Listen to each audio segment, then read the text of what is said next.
Only eight day time, क्योंकि इसके लिए लाइट की रिक्वायरमेंट होती है। और इसके अलावा अगर आप डार्क विजन की बात करें तो it will take place at day और नाइट, दोनों पे होता है। ये हम कह सकते हैं कि दिन के वक्त लाइट रिएक्शन ज्यादा होता है, डार्क कम होता है। लेकिन मैं फिर बता रहा हूं कि डार्क रिएक्शन का नाम डार्क इसलिए नहीं रखा कि ये डार्कनेस में होता है, ये हर वक्त हो रहा होता है लेकिन डार्कनेस में ज्यादा होता है। तो नाम ये इसलिए रखा है ताकि इसको लाइट रिएक्शन से डिफरेंशिएट किया जा सके। इसके बाद हम कहते हैं कि लाइट रिएक्शन जो है क्या प्रोड्यूस करता है, इट प्रोड्यूस एटीपी और साथ में क्या प्रोड्यूस करता है, NADPH2, यानी ये इसके हम बात कर रहे हैं प्रोडक्ट्स की। और अगर आप इसकी बात करते हैं डार्क रिएक्शन की तो इट प्रोड्यूस शुगर्स, ठीक है, ये शुगर्स को बनाता है जिसको हम ट्रायोज कहते हैं, या फिर बाद में ग्लूकोज वगैरह बन जाता है, वो बात की बातें देखते हैं हम आगे जाके। इसके बाद अगर आप बात करते हो कि ये यूज क्या करते हैं, what are the reactants which are required, तो light reaction use sunlight and water, ठीक है। और जो डार्क रिएक्शन है इट यूज एटीपी, NADPH2 और साथ में क्या यूज करता है, ये कार्बन डाइऑक्साइड। तो ये हमारे पास जो है वो इसकी एक ब्रीफ सी मैंने एक समरी बता दी है, इसको हम आगे जाके डिटेल से डिस्कस करते हैं, ठीक है। मैंने लास्ट लेक्चर में आपको एक डायग्रामेटिकली भी बताया था कि क्या क्या होता है यहाँ पे, लाइट एक्शन में क्या होता है और डार्क में क्या होता है। आज हम इन दोनों प्रोसेसेस को इंशाल्लाह डिटेल से डिस्कस करेंगे कि ये कहाँ कहाँ होते हैं और कैसे होते हैं।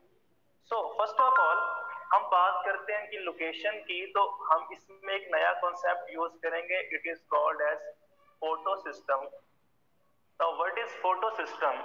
Photo system is the cluster of pigments at thylakoid. देखिए हम कहते हैं कि प्लांट में पिगमेंट्स होते हैं, वो लाइट को अब्सॉर्ब करते हैं, लेकिन पिगमेंट्स को अरेंज होना पड़ेगा। लाइट को अब्सॉर्ब होने करने के लिए, लाइट को इफेक्टिवली यूटिलाइज करने के लिए उनको एक एग्रीगेशन में अरेंज होना पड़ेगा, जिसको हम कहते हैं फोटो सिस्टम।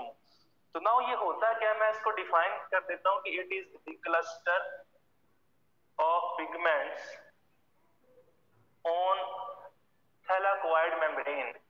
थैलाकोइड मेम्ब्रेन के ऊपर जो पिगमेंट्स हैं वो एक क्लस्टर बना के, एक एग्रीगेशन बना के अरेंज होते हैं, उसको हम कहते हैं फोटो सिस्टम। फोटो सिस्टम आगे इसकी दो टाइप्स होती हैं, एक को हम कहते हैं PS1 और एक होता है PS2।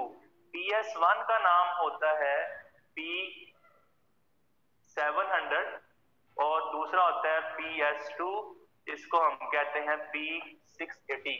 ये 680 और 700 जो है ये इसकी वेवलेंथ की बेस पे नाम है, और 1 और 2 इसकी डिस्कवरी की बेस पे नाम है, ठीक है। अच्छा, अब हम बात करते हैं इसके स्ट्रक्चर की। तो फोटो सिस्टम जो होता है, इसके स्ट्रक्चर को देखा जाए तो इसके दो पार्ट्स होते हैं। एक इसका आउटर पार्ट होता है जिसको हम पेरिफेरल पार्ट भी कह सकते हैं, it is called as antenna complex. ये इसका पेरिफेरल पार्ट है। और दूसरा इसका पार्ट है जिसको हम कहते हैं रिएक्शन सेंटर, ये इसका सेंट्रल पार्ट होता है। इसको हम अभी देख लेते हैं, ड्रॉ कर लेते हैं। एंटीना कॉम्प्लेक्स के अंदर क्या क्या होता है, इसमें क्लोरोफिल ए होता है, बी होता है, और साथ में क्या होते हैं, कैरोटीनॉइड्स। जबकि रिएक्शन सेंटर की बात की जाए तो इसके अंदर क्लोरोफिल ए होता है, इसके अलावा इसके अंदर इलेक्ट्रॉन कैरियर्स होते हैं, और इसके अलावा इसके अंदर इलेक्ट्रॉन एक्सेप्टर्स भी होते हैं। अभी मैं आपको डिटेल से बताऊंगा, जब हम प्रोसेस को डिस्कस करेंगे तो मैं मजीद बताऊंगा आपको। तो आप सपोज कर लें कि ये हमारे पास एक फोटो सिस्टम है, मैं इससे क्लियर बनाता हूँ। ये जो इसका ब्लैक पोर्शन है, जो इसका पेरिफेरल पार्ट है, इस पेरिफेरल पार्ट को हम क्या कहते हैं, this is called as antenna complex, and this central part is called as, now this is reaction center, ये रिएक्शन सेंटर है और ये है इसका एंटीना कॉम्प्लेक्स। लेकिन ये है क्या, देखें जब प्लांट पे लाइट पड़ती है ना, तो ये नहीं होता कि एक पिगमेंट पे लाइट पड़ी है वो सारा एनर्जी उसने आगे ट्रांसफर कर दी है या उसी से इलेक्ट्रॉन निकल गए हैं। एक्चुअली होता ऐसे है कि लाइट पड़ती है इधर, लेट्स सपोज सनलाइट है इधर पड़ी, ये अब एनर्जी इसको ट्रांसफर करेगा, ये इसको करेगा और ये फिर यहाँ पे आगे देगा। यानी आप फिजिक्स में पढ़ते होंगे फोटो इलेक्ट्रिक इफेक्ट, कि जब कहीं पे लाइट पड़ती है वहां से इलेक्ट्रॉन निकलता है। तो यहाँ पर भी एक्चुअली क्या हो रहा है, फोटो इलेक्ट्रिक इफेक्ट हो रहा है। हम उसकी बात करेंगे कि किस तरह से ये रिएक्शन होता है। तो हमारा पहला टॉपिक आज का है लाइट रिएक्शन। लाइट रिएक्शन का मैंने पहले भी बताया कि इस रिएक्शन को हम सम टाइम जी स्कीम का नाम भी देते हैं। तो आज अभी हम इसको डिटेल से स्टार्ट करते हैं। लोकेशन मैंने पहले बता दिया, it will take place at thylakoid. इसको हमने डायग्राम से अंडरस्टैंड करना है कि किस तरह से होता है, ठीक है। तो पहले मैं डायग्राम को ड्रॉ करता हूं, फिर उसको हम अंडरस्टैंड करते हैं। सो फर्स्ट ऑफ ऑल हमारे पास है पी एस। लेट्स सपोज के this is P S one, PS1 2 दोनों ड्रॉ करते हैं। पहले हम PS2 ड्रॉ कर लेते हैं, ठीक है। ये है PS2 या इसका सेकंड है, मैंने पहले क्या बताया था, P680। उसके बाद दिस इज PS1 और PS1 का मैंने आपको सेकंड नेम क्या बताया था, PS1 is also known as P700, ठीक है। अच्छा इसको भी हम जरा एक सर्कल में ड्रॉ कर लेते हैं। तो ये हो गया हमारे पास फोटो सिस्टम। अब हमने एंटीना कॉम्प्लेक्स भी ड्रॉ करना है, हमने रिएक्शन सेंटर भी ड्रॉ करना है। सो नाउ ये हमारे पास आ जाएगा primary electron acceptor PEA। PEA का मतलब क्या होगा, प्राइमरी इलेक्ट्रॉन एक्सेप्टर। उसके बाद हमारे पास आएगा प्लास्टोक्यूनिन, PQ, ये ड्रॉ कर रहा हूं मैं और यहां पे लिख लें PQ का मतलब क्या है, प्लास्टोक्यूनिन, ठीक है। अच्छा फिर हमारे पास आ जाएगा साइटोक्रोम। ये दो साइटोक्रोम है, एक होता है B6 और एक होता है F। तो दीज आर टू साइटोक्रोम्स। इसके बाद हमारे पास आ जाएगा प्लास्टोसायानिन, PC। PC is basically प्लास्टोसायानिन।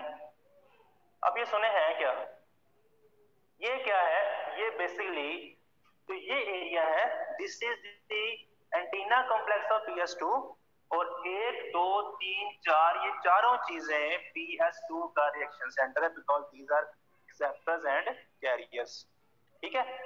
उसके बाद हमारे पास ये थोड़ा सा मैं इसको इधर कर रहा हूँ, बस जगह थोड़ी कम है उधर, तो इसको मैं यहाँ पे थोड़ा सा क्लोज करके ड्रॉ कर लेता हूँ। जिस तरह हमने उसको ड्रॉ किया वैसे ही है। अब ये हमारे पास PS1 है। अब PS1 जो होता है इसके भी जाहिर सी बात है कैरियर्स होंगे, एक्सेप्टर्स होंगे। तो यहाँ पर हमारे पास सबसे पहले क्या आ जाएगा, प्राइमरी इलेक्ट्रॉन एक्सेप्टर। फिर हमारे पास आ जाएगा FRS, ये बुक में लिखा हुआ है, डायग्राम में नहीं है। इसका नाम है पैराडॉक्सिन रिड्यूसिंग सब्सटेंस। फिर आ जाएगा हमारे पास FD mean ferredoxin. At the end क्या आ जाएगा, NADP रिडक्टेज, ठीक है। This is the last carrier. ये 1 2 3 4 ये PS1 का रिएक्शन सेंटर है, ठीक है। अब इस सब की थोड़ी थोड़ी बात कर लेते हैं। प्लास्टोक्यूनिन जो है ये एक किस्म का कैरियर है, बेंजीन बेस्ड होता है, एरोमेटिक होता है, साइटोक्रोमिक प्रोटीन है, ठीक है। प्लास्टोसायानिन के अंदर कॉपर होता है, सयान कॉपर को शो करता है। FRS ये पैराडॉक्सिन को रिड्यूस करेगा, पैराडॉक्सिन में आयरन होता है। तो ये सारा इसका स्टेज है, ऑपरेटर है सारे का सारा। अब आपने इसको वन बाय वन समझना है, मैं आपको समझाता हूँ इसमें स्टेप बाय स्टेप। सबसे पहले यहाँ पड़ेगी लाइट, ठीक है। PS2 के ऊपर लाइट पड़ेगी। तो मैंने क्या बताया था कि लाइट के पास एक पावर होती है जिसको हम क्या कहते हैं, फोटो इलेक्ट्रिक इफेक्ट। ठीक है, तो हम स्टेप बाय स्टेप यहाँ लिखते हैं। तो सबसे पहले क्या होगा, लाइट फॉल करती है किसके ऊपर, PS2 के ऊपर। हम PS2 के और ऑक्सीडाइज, यहाँ पे क्या होगा, ऑक्सीडेशन ऑफ PS2। ठीक है, ये पहला स्टेप हो गया, इसको अब स्टेप नंबर 1 का नाम दे दो। जब यहाँ लाइट पड़ेगी तो जाहिर सी बात है लाइट यहाँ से इलेक्ट्रॉन को निकाल लेगी, तो 2 इलेक्ट्रॉन यहाँ से निकल के ऊपर चले जाएंगे और इसको रिसीव कौन कर लेगा, प्राइमरी इलेक्ट्रॉन एक्सेप्टर।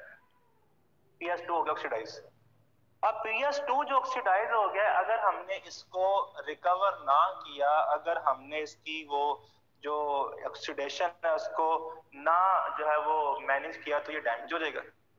इस चीज को खत्म करने के लिए, इस इफेक्ट को खत्म करने के लिए क्या होता है, यहाँ पे आता है वाटर, और वाटर क्या करेगा, यहाँ पे आके ब्रेक करता है, और वाटर को ब्रेक करने के बाद वो जो वैकेंसी है उसको पूरा किया जाता है। देखें अब यहाँ पे टूटेगा पानी, मैं बुक पर एग्जांपल लिखता हूँ कि बुक में लिखा है कि पानी के 4 मॉलिक्यूल टूटते हैं और उससे क्या बनता है, उससे बनेंगे 4 हाइड्रोजन, 4 हाइड्रोक्सल, और साथ में बनेंगे 4 इलेक्ट्रॉन। 4 इलेक्ट्रॉन में से 2 इलेक्ट्रॉन वैकेंसी पूरी कर देंगे और 2 इलेक्ट्रॉन यहाँ पे बाकी बच जाएंगे। ठीक है, यानी वो जो वैकेंसी थी उसको पूरा कर दिया। इसको स्टेप नंबर 2 का नाम दें, इसको हम कहते हैं फोटोलाइसिस। वाटर की ब्रेकडाउन होती है लाइट से, और कुछ एंजाइम वगैरह होते हैं, क्लोराइड में इस्तेमाल होता है, मैग्नीज इस्तेमाल होता है, तो वैकेंसी यहाँ पे क्या हो गई, पूरी हो गई। ठीक है, अब इलेक्ट्रॉन किधर चले गए हैं, टुवर्ड्स प्राइमरी इलेक्ट्रॉन एक्सेप्टर, उसने उसको रिसीव किया। अब आप ये ज़हन रखें, बड़ी अहम बात है कि जब इन चारों में से, या ये सारे जब ये इलेक्ट्रॉन को रिसीव करेंगे तो क्या हो जाएंगे, रिड्यूस, और जिससे रिसीव करेंगे उसको क्या कर देंगे, ऑक्सीडाइज कर देंगे। अब जो तीसरा स्टेप है, मैं इस पूरे को तीसरा स्टेप कह रहा हूं, इसको हम नाम देते हैं electron transport chain of PS2। Electron पहले किधर गए, वो चले गए इसके पास, यहां से किधर गए, प्लास्टोक्यूनिन के पास, प्लास्टोक्यूनिन से किधर जाते हैं, साइटोक्रोम के पास, साइटोक्रोम से किधर चले जाते हैं, प्लास्टोसायनिन के पास। अब ये यहाँ पे एक बात हमने जरा ऑब्जर्व करनी है, डिस्कस करनी है, वो ये है, लेट्स सपोज मैं कहता हूं कि क्वेश्चन कोई आपसे पूछता है, MCQ आ गया कुछ भी, कि साइटोक्रोम को ऑक्सीडाइज कौन करता है और रिड्यूस कौन करता है। अब देखें कौन सा ऐसा कैरियर है जो साइटोक्रोम से इलेक्ट्रॉन को निकालता है, वो है प्लास्टोसायनिन। तो प्लास्टोसायनिन साइटोक्रोम को क्या कर रहा है, ऑक्सीडाइज कर रहा है, और साइटोक्रोम को रिड्यूस कौन कर रहा है, प्लास्टोक्यूनिन। तो जब ये मूव कर रहे हैं तो अल्टीमेटली ये एनर्जी को रिलीज करेंगे। एक्चुअली डायग्राम ऐसी नहीं है, इसको जी स्कीम कहते हैं, जिगजैग मूवमेंट की वजह से। मैंने क्लास में ही बताया था कि ये सारे कैरियर थैलाक्वाइड की मेम्ब्रेन पे होते हैं और ये इलेक्ट्रॉन इस तरह जिगजैग मूव करते हैं। तो क्या होगा, जब ये सारे मूव करेंगे तो अल्टीमेटली यहाँ से एनर्जी निकलती है, उस एनर्जी को यूज करके ATP बना लिया जाता है। इसको अब स्टेप नंबर 4 का नाम दें। स्टेप नंबर 4 का नाम होगा फोटो फॉस्फोरिलेशन, यानी लाइट को यूज करके ATP बनाया जा रहा है। मैं अभी आगे इसकी बात करता हूँ। ATP बन गया। अब PS1 को पता लग जाता है पहले के इलेक्ट्रॉन आ रहे हैं। PS1 इलेक्ट्रॉन के आने से पहले क्या करता है, अपने 2 इलेक्ट्रॉन को यहां से निकाल के ऊपर भेज देता है, और जो वैकेंसी थी उस वैकेंसी को या उस होल को किसने पूरा कर दिया, PS2 के इलेक्ट्रॉन ने। अब यहाँ एक बात सुन लें ध्यान से, वो ये है कि जो वैकेंसी PS2 पर बन रही है ना, उसको फिल कौन करता है, इलेक्ट्रॉन्स ऑफ वाटर। यानी यहाँ स्पेस प्रोड्यूस हुई थी वैकेंसी इलेक्ट्रॉन की, उसको पानी के इलेक्ट्रॉन ने पूरा कर दिया। और यहाँ पे जो वैकेंसी प्रोड्यूस हो रही है उसको PS2 के जो इलेक्ट्रॉन उस सारे रास्ते से गुजर के आ रहे हैं वो पूरा करेंगे। उसके बाद इलेक्ट्रॉन चले गए FRS के पास, यानी यहाँ से FRS के पास गए। अब यहाँ पर हम क्या करते हैं, स्टेप नंबर 5 की बात करते हैं। Step number 5 is oxidation of PS1। Step number 6 क्या होगा? Electron transport chain of PS1। ये सारी की सारी इलेक्ट्रॉन ट्रांसपोर्ट चेन है। ये स्टेप नंबर 6 यहाँ पे आ जाएगा। इलेक्ट्रॉन का अल्टीमेट टारगेट क्या होता है? NADP reductase. NADP रिडक्टेज के पास पहले से NADP पड़ा होता है, इलेक्ट्रॉन भी आ गए, हाइड्रोजन भी आ गए, तो उनके मिलने से यहाँ क्या बन गया? NADPH2। This is the last step. तो स्टेप नंबर 7 कह देते हैं। Now step number 7 is formation of NADPH2। ठीक है, तो अगर हम बात करें कि इलेक्ट्रॉन का फाइनल एक्सेप्टर कौन है, वो NADP है। सो हमें चाहिए थी दो चीजें। एक हमें चाहिए था ये भी बन गया, और ATP दोनों बन गए हैं। अब जो NADP है, इसके बनने के लिए हाइड्रोजन कौन से आए हैं? वो यही वाले हाइड्रोजन हैं जो यहाँ पे इस्तेमाल होंगे। ठीक है, ये OH किधर जाएगा? ये जो 4 OH है, इससे बन जाएगा वाटर का, वाटर के मॉलिक्यूल बन जाएंगे 2, और साथ में क्या रिलीज होगा? ऑक्सीजन। अब ATP यहाँ बना है, उसको हम क्या कहते हैं? Photophosphorylation. What is photophosphorylation? Formation of ATP by use of light, या by use of light energy, क्योंकि यहाँ पे लाइट की एनर्जी को हमने यूज किया है। अब ये आगे दो तरह का होता है। एक होता है, उसको हम कहते हैं साइक्लिक फोटोफॉस्फोरिलेशन, और एक होती है non cyclic photophosphorylation. This is non cyclic.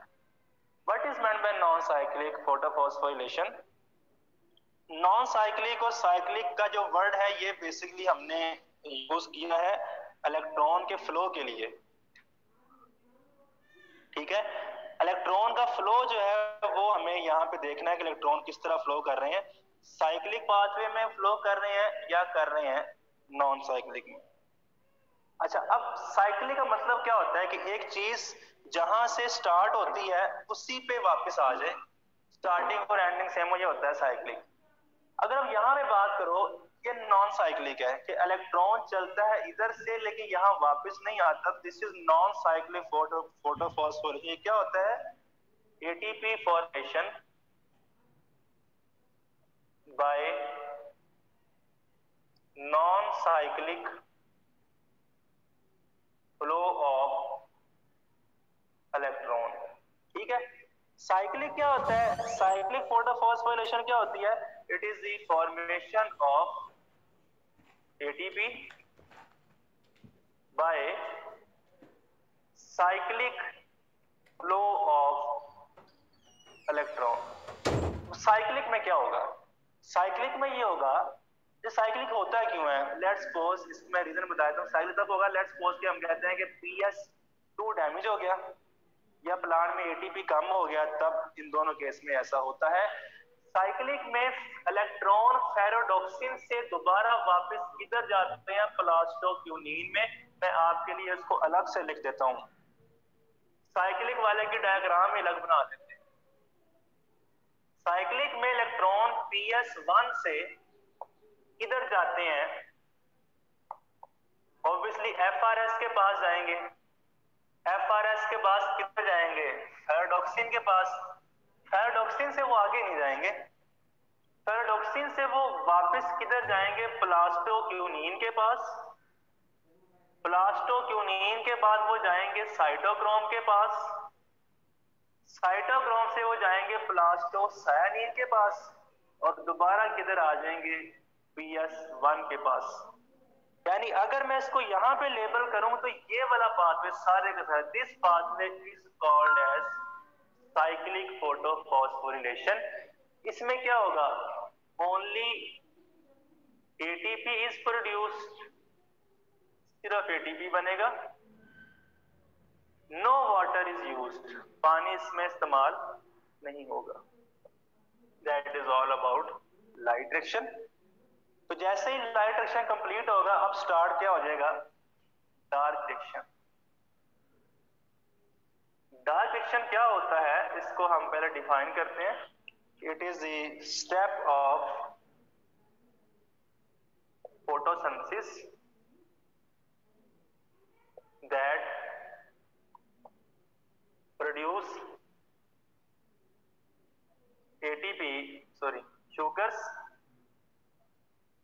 by using CO2 and ATP या and products of light reaction। यानी जो चीजें लाइट रिएक्शन के अंदर बनी है वो, और साथ में कार्बन। अब लाइट रिएक्शन में क्या बना है, ATP बना है, साथ में क्या बना है, NADPH2। तो ये तीन चीजें, दो ये, तीसरी ये, तो क्या बनेगा, शुगर बनेगी। इसकी लोकेशन मैंने बता दी है, स्ट्रोमा में होता है, और इसके स्टेप्स हैं 3। इसके पहले स्टेप का नाम क्या होता है, first step is called as carbon fixation.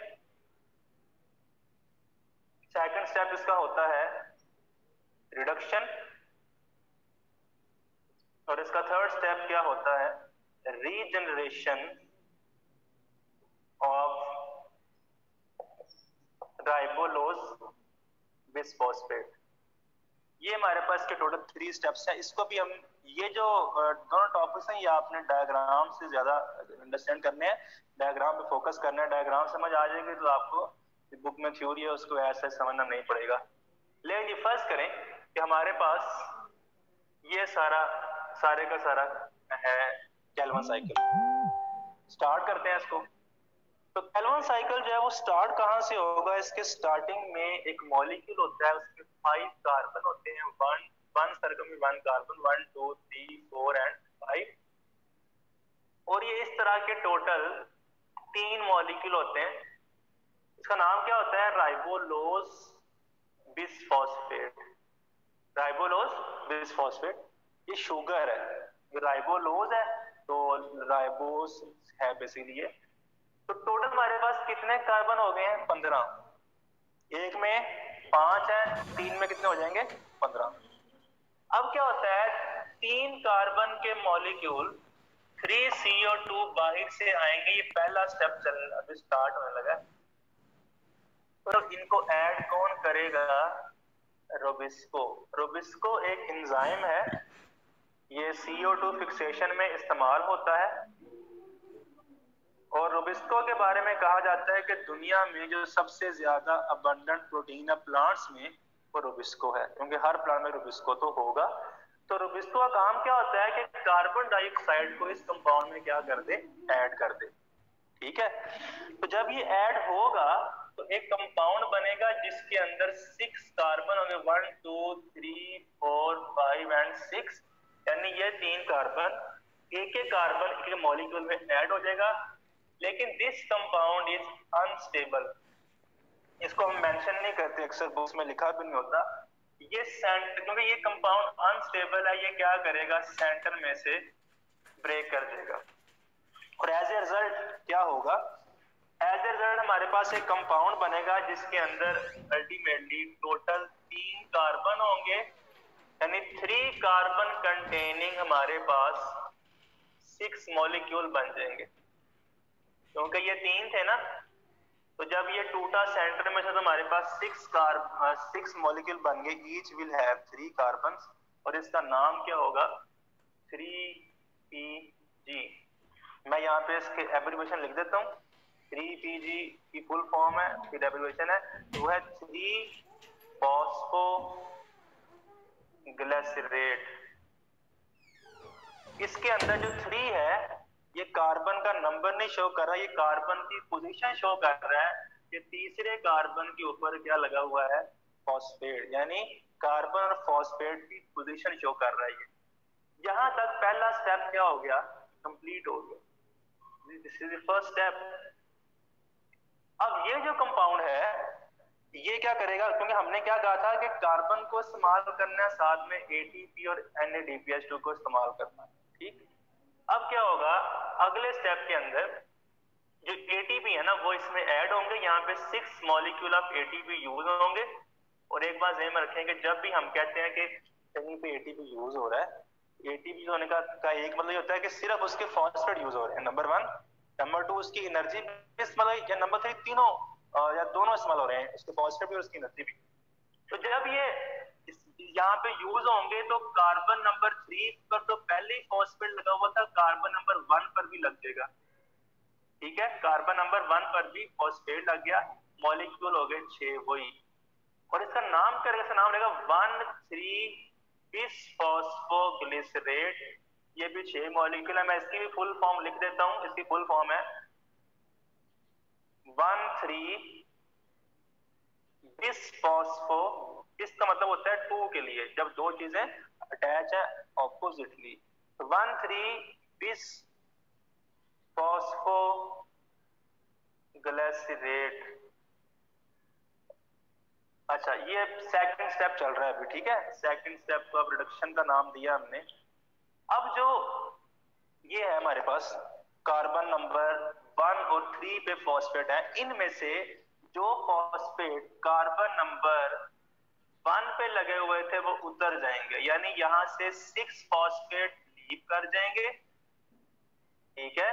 और यहाँ पे यूज क्या होगा, 6 मॉलिक्यूल ऑफ NADPH, यानी 6 मॉलिक्यूल ऑफ NADPH2 यहाँ पे इस्तेमाल होंगे, क्योंकि उसका सिर्फ हाइड्रोजन ऐड होगा, यानी जहां से फॉस्फेट उतरा है ना वहां पे क्या लग जाएगा, हाइड्रोजन। तो हाइड्रोजन ऐड हो रहा है, इसलिए इसको हम क्या कहते हैं, रिडक्शन। तो इसमें कंपाउंड का नाम हो जाएगा, कार्बन नंबर 3 ही है और फॉस्फेट लगा हुआ है और ये 6 है, तो इसका कंपाउंड का नाम होगा G3P। यहां तक सेकंड स्टेप भी क्या हो गया, कंप्लीट हो गया, ठीक है। तो G3P की फुल फॉर्म क्या होती है, ग्लिसरैल्डिहाइड 3-फॉस्फेट, ठीक है। तो ग्लिसरैल्डिहाइड 3-फॉस्फेट जो है ये बेसिकली हमारे पास ये कंपाउंड बन गया, 6 बने हैं। तो स्टेप कौन सा है, 2 है, नाम क्या है इसका, रिडक्शन। तो हम इसको यहाँ पे लिख भी लेते हैं कि this is the phase of reduction. Step number 2 है, ये स्टेप नंबर 1 था। अब इस 6 कार्बन का नंबर यहाँ पे कितना था, 15। यहाँ पे 3 ऐड हुए, इधर भी 18 है क्योंकि 6 वाला एक है, तो 3 इस तरह क्या, तो 18। यहाँ पर भी 18 है, 18 है, 18, ठीक है।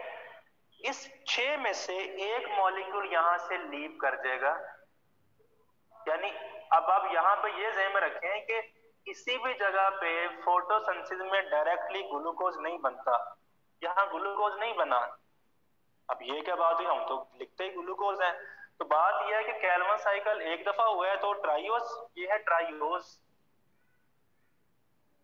एक ट्राइओस है, साइकिल फिर होगा, एक और ट्राइओस बनेगी, तो दोनों के मिलने से क्या बन जाएगा, ग्लूकोज बन जाएगा, ठीक है।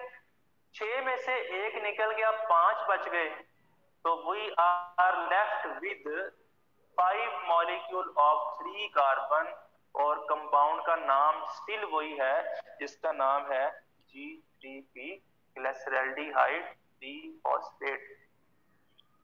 कार्बन कितने बच गए, 15 कार्बन है, 18 थे, 3 निकल गए, 15 बच गए। अब ये जो आखिरी स्टेप है जिसको हम स्टेप नंबर 3 कहते हैं, इसका नाम क्या है, रीजनरेशन ऑफ राइबोलोज बिसफॉस्फेट। इधर क्या होगा, ये जो 5 कार्बन कंपाउंड, 3 कार्बन वाले 5 मॉलिक्यूल हैं, तो ये कुछ दरमियान में इंटरमीडिएट स्टेप लेंगे और अल्टीमेटली क्या होंगे, इधर जाके वो इसी में रीजनरेट कर देंगे और यहाँ पे 3 मॉलिक्यूल ऑफ एटीपी यूज होंगे। लेकिन सवाल यह है कि ये ब्रोकन एरो क्यों लगाए हैं हमने यहाँ पे एक एरो यहाँ पे ब्रेक किया हुआ है, दूसरा ब्रोकन एरो इधर है, तीसरा इधर है। ब्रोकन एरो जहां पर भी आता है इसका मतलब क्या होता है कि दरमियान में कुछ स्टेप्स और भी इन्वॉल्व हैं, there are some intermediate step as well, कि कभी ये 5 कार्बन में कन्वर्ट हो रहा है, कभी 4 में हो रहा है, कभी 3 में हो रहा है, कभी 6 में हो रहा है, तो अल्टीमेटली वो किस में कन्वर्ट हो गया है, 5 कार्बन वाले में कन्वर्ट हो गया। ठीक है, तो मैं फिर से इसको रिवाइज कर देता हूँ कि हमारे पास टोटल 3 मॉलिक्यूल थे, हर एक में 5 कार्बन थे, टोटल 15 कार्बन है, नाम इसका राइबोलोज बिस्फॉस्फेट और ये शुगर है। ठीक है, अब इसमें 3 कार्बन बाहर से ऐड हुए, ऐड किसने किया, रुबिस्को ने। Rubisco is the most abundant enzyme in nature. ठीक है, और उसके बाद हम कहते हैं कि जब ये दोनों ऐड हुए एक इंटरमीडिएट कंपाउंड बना। एक ऐसा कंपाउंड बना जिसके अंदर 6 कार्बन है, लेकिन ये कंपाउंड होता है इंटरमीडिएट, से कोई नाम प्रॉपर नहीं होता। अच्छा, अब देखें, जब ये बनेगा सेंटर से टूटेगा और क्या बनेगा, 3-फॉस्फोग्लिसरेट। 3-फॉस्फोग्लिसरेट के 6 मॉलिक्यूल बने, टोटल कार्बन कितने, 18 है, 6 एटीपी ऐड हुए इसके अंदर, सेकंड फेज यानी इसका नाम है रिडक्शन। तो ये बन गया 1,3-बिस-फॉस्फोग्लिसरेट। इसके अंदर टोटल जो है वो 6 कार्बन है, फॉस्फेट 2 है, एक कार्बन 1 पे, एक 3 पे। जो फॉस्फेट एंटर हुए थे वो यहाँ से लीव कर जाएंगे और उसकी जगह पे एंटर क्या होगा, 6 मॉलिक्यूल ऑफ NADPH2 वो ऐड हुए। तो इसको हमने नाम दिया रिडक्शन का, बिकॉज ये जो हाइड्रोजन है वो यहाँ पे ऐड हुआ है। ठीक है, आप इसको इस तरह लिख लेंगे, ये कन्वर्ट हो जाएंगे किसमें, 6 मॉलिक्यूल ऑफ NADP के अंदर। ठीक है, कंपाउंड का नाम बदल गया, कंपाउंड का नाम होगा ग्लिसरैल्डिहाइड 3-फॉस्फेट। उसमें से एक साइकिल को लीव करेगा और उसके बाद 5 मॉलिक्यूल ऑफ G3P बच जाएंगे और वो दोबारा से 3 ATP को यूज करते हुए स्टार्टिंग वाले कंपाउंड में जनरेट कर जाएंगे। फिर हमने यहाँ पे क्या प्रोड्यूस करता है, 1 केल्विन साइकिल यूज क्या करता है, 6 molecule of NADPH2, 9 molecule of ATP and 3 molecule of carbon dioxide ने यूज किया। तो इसने प्रोड्यूस क्या किया, 1 ट्राइयोज। ठीक है, ये इसका हम लिख रहे हैं बजट। उसके बाद अगर हम बात करते हैं कि अगर हम एक ग्लूकोज की बात करते हैं, 1 ग्लूकोज के लिए हमें 2 टाइम केल्विन साइकिल चाहिए होगा, यानी एक ग्लूकोज के लिए केल्विन साइकिल 2 दफा होंगे। And for 1 glucose we need 12 molecule of NADPH2 and 18 molecule of ATP। देखे ना, हम कह रहे हैं कि 3 ATP इधर यूज हो रहे हैं, 6 तो 9 हो गए और ये 6 से यूज हो रहे हैं। सही है, और अगर हम एक सुक्रोज की बात करते हैं, हम यहाँ पे एक और लिख लेते हैं,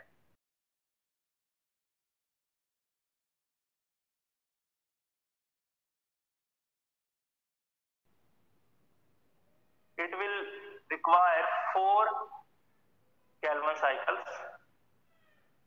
क्योंकि सुक्रोज के अंदर टोटल जो है वो कितने कार्बन होते हैं, उसमें 2 ग्लूकोज से सुक्रोज बनता है ना, तो हमें 12 कार्बन चाहिए होंगे।